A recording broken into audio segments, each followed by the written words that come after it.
compass. We're doing something a bit different today. I'm actually going to narrate.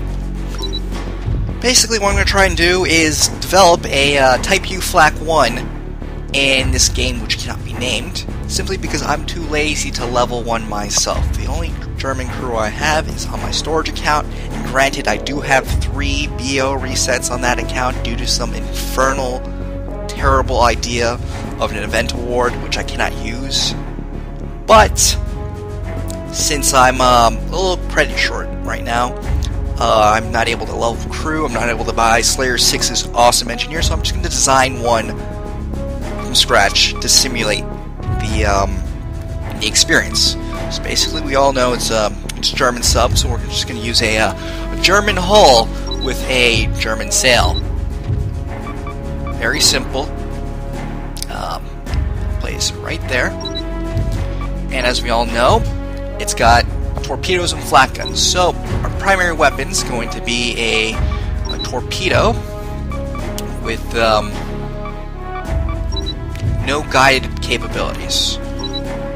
So the NavyField version has 4 in the front and 1 in the back. Now there's an issue with this one because there's no way to get single torps, and it's also very difficult to aim. So I'm just going to do this. I'm going to put 4 in the front and 4 in the back, and try not to engage in one of the back torpedoes.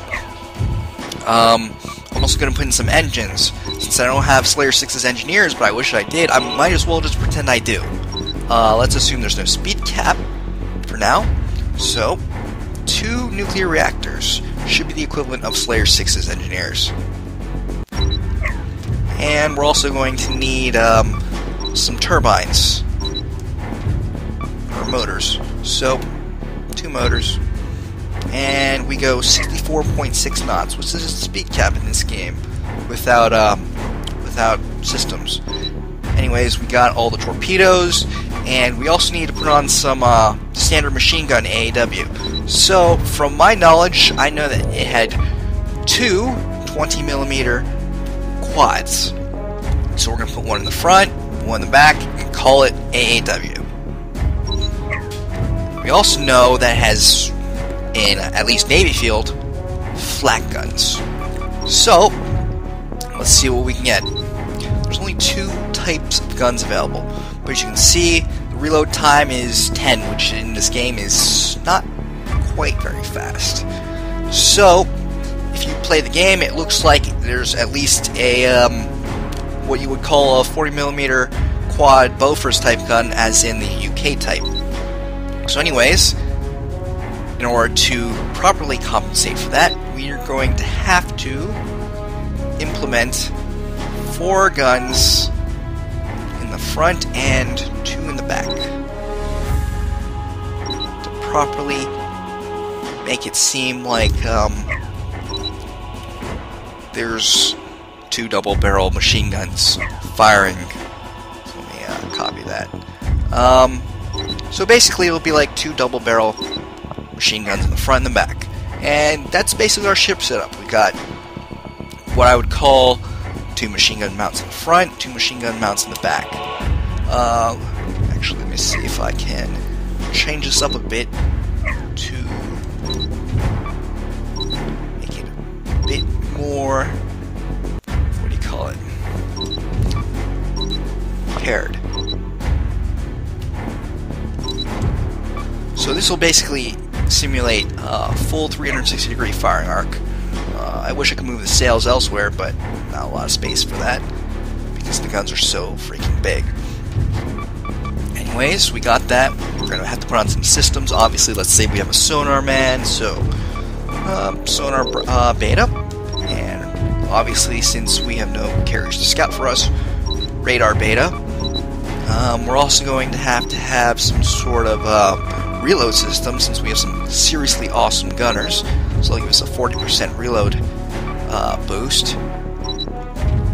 I'm also kind of concerned about actually being able to see enemies, because it will go to darkness in the mission I'm planning to play, so I'll put on electronic positioning system. Obviously there's no Aegis in NavyField, but because of the difficulties aiming with a sub underwater in this game, I'm just going to put on a very simple level 1 Aegis system. In terms of defense, there's no, restore, soft defense in this game, but there is some sort of thing that can simulate it. So I'm going to put on a very simple 50% damage reduction gravity system, which is totally realistic to NavyField.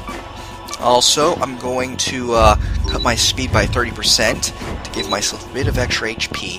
And obviously I'm going to need overheat, which is now provided to me. And I will also like to have a little better steering system. And that should be relatively what the submarine is. It's got a bunch of machine guns, it's got a few torpedo tubes, and honestly it looks like it would kill something. Okay, now we have the basic design. We can check out the stats, German submarine, all the equipment, very simple, very state-of-the-art. Firing angle is not provided since there is no battleship hull to be provided. Actually, oh, you can see the firing angle, so you can see that basically everything is covered, all 360 degrees, with a blind spot when you cross the guns. Alright. Excuse me. You can see the stats. It's got pretty much cruddy stats everywhere for a this game, but it's still pretty strong in my opinion. So we're going to change the name to something like Z1. No, Z5, Z17. Man, you guys are so unoriginal in naming ships. Sure, ZH1. That is totally original. Obviously, since I'm a submarine, I'm going to pretend I'm AFK all the time, give myself an AFK flag. That's basically it for the sub. It's a very simple design, and I'm sure it would be an accurate representation of how good a submarine would be in NavyField. So, you can see right now, this submarine, very simple, machine guns, torpedo tubes under the water, and you can see the 20mm quads right there in front of the enormous flat guns.